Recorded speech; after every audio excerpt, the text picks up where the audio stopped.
করবো স্যার? এই হারকিউলিস এমন ভাবে মার্ডার করে ও কোনো প্রমাণই রাখে না, তো এটা দ্বারা আমরা ওরা খুঁজে পাবো। কিন্তু স্যার আমার কাছে একটা বুদ্ধি আছে, যেটা দ্বারা আমরা হারকিউলিসকে একেবারে হাতে নাতে ধরতে পারবো। কি বুদ্ধি? এই শহরের সব ধর্ষক করে এক জায়গায় করেন, হারকিউলিস করে মারার লিগা অবশ্যই আইব। তখনই আমরা হারকিউলিসকে ধইরালাম আর ও মারাটা খাইব। খালি এখন টাকি পাওয়া যায় না, পাওয়া যায় কই? তোর কথাই সই।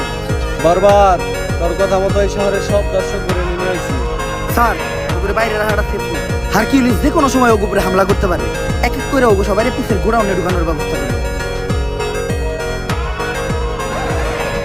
স্যার বাইরে তো আমরা আছি, ওখানে ভিতর থেকে সেফটি দেওয়ার লেগেও কাউরে দরকার। সমস্যা নাই, তোরা বাইরে পাহারা দে, আমি ভিতরে ব্যাপারটা দেখতাছি।